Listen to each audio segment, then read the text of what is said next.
दोस्तों अगर अपने घर में रेलिंग लगवा रहे हो, स्टील रेलिंग लगवा रहे हो, तो ये वीडियो देख लेना कि क्या क्या ध्यान देना है। तो सबसे पहले शुरुआत होती है हमारी मटेरियल के साथ कि आपको 304 ग्रेड लेना चाहिए, 202 ग्रेड लेना चाहिए या 316 ग्रेड। मार्केट में यही 3 ग्रेड आपको देखने को मिलेंगे।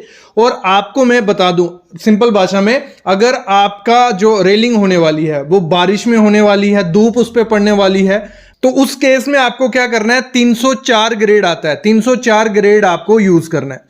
और जहां आपका ना बारिश पड़ेगी ना धूप पड़ेगी, अंदर में वो रहेगी, वो 202 ग्रेड की रेलिंग रहती है, वो मोस्टली लोग लगाते हैं। और जो 316 ग्रेड की आती है, अगर आपके पास है बहुत ज्यादा पैसा तो आप उसके साथ जा सकते हो, क्योंकि वो 304 ग्रेड से भी अच्छी है। जहां पे धूप बारिश हवा कुछ भी हो रहा, 316 ग्रेड इजिली खराब नहीं होता है। अगर हम लगाने का खर्चा इसका गिने कि जो 304 ग्रेड अगर आप लगवाते हो, दो तरीके से इसका रेट बनता है। मैं आगे लास्ट में रेट एनालिसिस करके बताऊंगा कैसे मेजर करते हैं। दो तरीके से ये बनता है कि रनिंग फीट में आता है ये, मतलब जितनी उसकी लंबाई होगी वो नापी जाती है। और इस समय जो रेट चल रहा है वो चल रहा है 750 से 950 रुपया रनिंग फीट, किसका, 304 ग्रेड का। और जिसमें जिंदल कंपनी भी आ गई। कौन सी कंपनी का आपको लगाना है, मैं बोलूंगा जिंदल कंपनी को छोड़ के किसी दूसरी कंपनी का मत लगाओ। जिंदल कंपनी का बहुत अच्छा रिकॉर्ड है, काफी घरों में हमने लगवाया तो अच्छा रिजल्ट उसका मिला। तो 304 ग्रेड आपको लगाना है। कितना रेट चल रहा है, 750 से 950 रुपया रनिंग फीट। इसमें क्या होता है, इसमें और चीज देखी जाती है जब रेट बनाया जाता है। मतलब पाइप जो बीच में पाइप्स आ रही हैं, जैसे ये सामने आप देख रहे हो, बीच में कितनी पाइप्स हैं इस पे भी डिपेंड होता है। अगर आप 4 पाइप लगवाओगे तो थोड़ा खर्चा बढ़ जाएगा, अगर 2 पाइप लेंगे थोड़ा खर्चा कम हो जाएगा। लेकिन 750 से 950 रुपया ही रेट चल रहा है। फिर ये आपको केजी में भी मिलेगी। अगर आप केजी में लगवाते हो, मतलब आपको चाहिए कि 4 लेयर लगानी है, रनिंग फीट में नहीं करना है, केजी में 450 से 500 रुपया पर केजी के हिसाब से आप वेट करवा के लगवा सकते हो। ये आप पे डिपेंड है। और अगर आप 202 ग्रेड की रेलिंग लगवाते हो, वो सस्ती पड़ती है। वो लगा लो जो 304 से ग्रेड से 150-200 रुपया सस्ती पड़ेगी, मतलब 600 रुपया रनिंग फीट के हिसाब से वो आपको पड़ जाएगी 202 ग्रेड। ये चीज होगी। फिर आपको क्या करना है, आपको डिसाइड करना है कि आपको शेप कैसी चाहिए इसकी। अगर आपको सर्कुलर शेप चाहिए तो बहुत बेस्ट है, क्योंकि सर्कुलर शेप ऐसी शेप रहती है जो इजीली पकड़ने में भी आसानी होती है। उस चीज को सर्कुलर रहेगी, साइज पूरा हाथ में आ जाता है। दूसरा, एक तो सस्ती पड़ती है, स्क्वायर से सर्कुलर वाली सस्ती पड़ती है। स्क्वायर वाली आपको 50-60 रुपए सर्कुलर से महंगी पड़ेगी। तो आपकी चॉइस होती है वैसे आपको कैसी लुक चाहिए। मेरे हिसाब से तो आपको सर्कुलर के साथ जाना चाहिए। एक चीज हमेशा ध्यान रखना, जब आप चूज कर रहे हो 304 ग्रेड या 202 ग्रेड, उसमें गॉज भी होता है। यहां कॉन्ट्रैक्टर आपको बेवकूफ बना देता है। अगर आप बोलते हो कि हमने 304 ग्रेड लगाना है, वो बोलता है ठीक है कोई दिक्कत नहीं 304 ग्रेड लगा देंगे, लेकिन गॉज उसमें वो क्या करता है, ज्यादा कर देता है। जितना ज्यादा गॉज करेगा उतना वो पाइप का वेट कम हो जाता है, हल्की पाइप होती है। तो आपको ध्यान रखना है कि आपकी जो पाइप लगने वाली है 304 ग्रेड की, जो हाथ में पकड़ते हो आप रेलिंग या दूसरी भी, वो आपको 16 गेज ही लगानी है। 16 गेज से ज्यादा नहीं लगानी है। जितना गेज बढ़ता जाएगा उतनी पतली रेलिंग हो जाती है और वो सामने दिखती है कि हल्की क्वालिटी की है। एक तो 304 ग्रेड आपको ध्यान रखना है, दूसरा उसमें गॉज ध्यान रखना है कि 16 गॉज ही होना चाहिए, 18 गॉज नहीं होना चाहिए या 20 गॉज नहीं होना चाहिए। ये चीज भी ध्यान रखना है, ठीक है।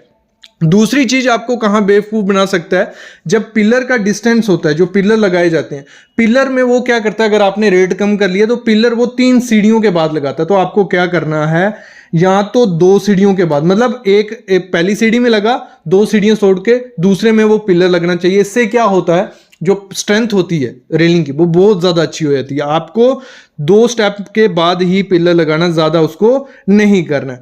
और मटेरियल को जरूर चेक करना। जैसे कॉन्ट्रैक्टर आपने रेट फिक्स कर लिया, उसने बोला ठीक है मैं 304 ग्रेड ले आऊंगा।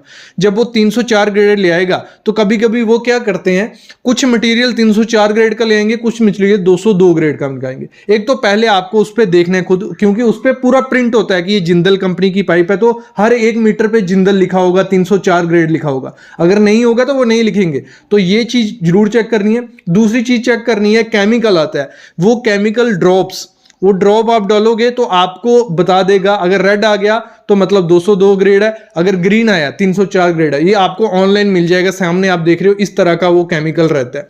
और अगर केमिकल नहीं मिल रहा, आप चिंगारी की हेल्प से चेक कर सकते हो। अगर वो जब ग्राइंडर से घिस रहा होता है, क्योंकि उसको कटिंग या घिसना है ही है, जब वो घिस रहा होता है, अगर चिंगारी जो उसमें से निकलती है, अगर चिंगारी बहुत दूर तक जा रही है, मतलब कोई 3 से 5 फीट तक चिंगारी उसकी जा रही है, तो गारंटी वो 202 ग्रेड है। क्योंकि 202 ग्रेड में क्या होता है, जब उसको घिसते हैं तो उसकी चिंगारी बहुत दूर तक जाती है। और 304 ग्रेड में क्या होता है, जब वो उसको घिसते हैं तो चिंगारी ज़्यादा से ज़्यादा 1 फीट या 1.5 फीट तक जाती है, उससे ज़्यादा दूर चिंगारी उसकी नहीं जाती है। तो इससे भी आपको आइडिया लग जाएगा। अगली चीज क्या करनी होती है आपको, जब भी आप उसका बेल्डिंग करवाओ, क्योंकि वहां जोल जाल करते हैं, पैसे कहां बचाते हैं कॉन्ट्रैक्टर वगैरह, आपका रेट मटेरियल भी ठीक लेंगे, लेकिन छोटा छोटा मटेरियल जो रहता है उसमें पैसे बचा देते हैं। इलेक्ट्रोड जो होता है जहां जिससे बेल्डिंग की जाती है, अगर वो घटिया क्वालिटी का, क्योंकि आधे आधे रेट का मार्जिन होता है, अगर वो घटिया क्वालिटी का लगाएगा, जहां जॉइंट्स होंगे वहां कलर चेंज हो जाता है, वहां पे अलग सा दिखेगा, वो अलग सा दिखेगा, वो दूसरा अलग सा दिखेगा, तो जॉइंट प्रॉपर से नहीं बनता है। तो आपको क्या करना है, उसको कहना है कि इलेक्ट्रोड आपका टाटा का होना चाहिए, सुप्रीम का या जिंदल का इलेक्ट्रोड है, बहुत अच्छी बात है, वो आप लगवा दो। और उस पे मेंशन होना चाहिए, जैसे ये सामने आप देख रहे हो, ये नंबर लिखा होता है 30816 स्टेनलेस स्टील, तो अगर ये उस पे लिखा है तो ये एक अच्छी कंपनी का ही इलेक्ट्रोड होगा, ये चीज ध्यान देना। और अगली चीज आपको क्या ध्यान देनी है, जब आप फिक्स करवा रहे हो उसको, जब वो नीचे होल करते हैं और बीच में पाइप डालते हैं बेल्डिंग के लिए, वो वहां पे भी गलती वो कर लेते हैं कि 202 ग्रेड की पाइप नीचे डालते हैं, और वहां आपको 202 ग्रेड की पाइप नहीं डालनी है, उसको कहना यहां भी 304 ग्रेड की पाइप डालनी है, क्योंकि 202 ग्रेड की पाइप 2 सालों बाद वो क्रोजन पकड़ लेगी, अंदर सड़ जाएगी और आपकी रेलिंग हिलने लग पड़ेगी। तो वहां पे आपको 304 ग्रेड की घुसवानी है, और साथ में जो केमिकल डाला जाता है, एरोलाइड ये डाला जाता है, इससे फिक्स होती है। ये आपको अच्छी कंपनी का और साथ में ज़्यादा से ज़्यादा डलवाना है, क्योंकि ये बहुत कॉस्टली आता है, ये लोग डालते नहीं है। और सबसे बड़ा जोल जाल कहाँ किया जाता है, जो कैप्स होती हैं, जैसे सामने आप कैप्स देख रहे हो, जहाँ जो जॉइंट्स रहते हैं, तो इन कैप्स में क्या करते हैं, ये 202 ग्रेड के ले आएंगे, बोलेंगे कि ये नहीं, ये इसी में ऐसे ही आते हैं, नहीं, ये 304 ग्रेड के भी आते हैं, और ये बहुत महंगे होते हैं। जो 304 ग्रेड के या 316 के रहते हैं वो बहुत महंगे होते हैं, 202 ग्रेड के आते हैं। सब कुछ ही अच्छे से लगा लेते हैं, लेकिन ये कैप्स वगैरह ये थोड़ी हल्की क्वालिटी की लगा देते हैं। यार मोस्टली हर जगह मैंने देखा है, जितनी रेलिंग देखी है ना, ये क्वालिटी घटिया लगाई होती है। यहां बचना है आपको, इनको बोले मेरे को 304 ग्रेड चाहिए तो 304 ग्रेड ही वहां लगवाना है। दूसरा, जब ये पिलर खड़ा किया जाता है, ये मेन जो पिलर रहता है, इसमें भी क्या देखना है आपको, एक तो 304 ग्रेड का रखना है, इसमें भी क्या है, ये बहुत महंगा आता है, अगर जो 304 ग्रेड का रहता है वो थोड़ा कॉस्टली रहता है, और 202 ग्रेड का उसके आधे में मिल जाता है। तो आपको ये उसको मेंशन करना है कि ये 304 ग्रेड का ही चाहिए। इसके ऊपर जो लट्टू सा लगता है, ये क्योंकि ये अलग से होता है, 3500 का, 2000 का, 1500 का अलग अलग आता है, ये आपसे पूछा जाता है कौन सा लगवाना है, तो आप अच्छे से चूज करके लगवा सकते हो। बाहर में लकड़ी का मत लगाना, वहां पे भी स्टेनलेस स्टील का ही इसको रखवाना आप। और देखो इसकी मेजरमेंट कैसे की जाती है, जैसे आपकी रेलिंग ये है, मतलब इधर से ऊपर जा रही है, जैसे वो जो रेलिंग आपने देखी इधर से ऐसे है, फिर इधर से ऐसी है, मतलब जैसी भी हो, ये लेंथ नापना, ये कितने फीट है, लगा लो 3 फीट ये आई, 4 फीट ये आई, 5 फीट ये आई, ठीक है। रेलिंग नाप ली हमने पूरी, ये हो गया 5 और 9 12 फीट हो गई, 12 RFT हो गई हमारी। और जो इस समय मैंने आपको रेट बताया, रेट कितना चल रहा है, 12 इंटू, अगर पकड़ लो उसने कहा कि आपको मैं 800 रुपया रनिंग फीट में करके दे दूंगा, तो 12 इंटू 800 कर लेना, आपका रेट निकल जाएगा कि आपको इतने में वो रेलिंग पड़ेगी। अगर वो जैसे 1000 रुपया RFT रेट बोल रहा है, तो 12,000 रुपया हमारा वो लगेगा, कितना, 12,000 रुपया इस रेलिंग को करने। मतलब आपकी सीधी है, टेढ़ी है, जैसी भी है, आपको उसको बस मेजर करना है। यहां वो जोल जाल कर देते हैं, यही मेजरमेंट में आपको खुद से भी मेजर करना है, नहीं तो वो बोल देंगे कि आपकी होगी 300 RFT, तो आपसे पैसे ले लेंगे। तो ये चीज भी आपको खुद ही चेक करनी है कि वो कितनी RFT हो रही है। देखो, और साथ में क्या करना है, जहां वो जॉइंट्स होते हैं वहां उसने बफिंग करवाई है कि नहीं, मतलब वो रगड़ा जाता है, जो सॉफ्ट किया जाता है उसको, जॉइंट्स को, वो बफिंग देख लेना, क्योंकि आप उसको पेमेंट करने जा रहे हो। एक बार उसको, जो आपकी पूरी रेलिंग लेती है, उसको हिला के देखो, अगर वो शिवर कर रही है, वो आज शिवर कर रही है, कल तो निकल जाएगी, तो हिलाकर भी देखना है, बफिंग देखनी है।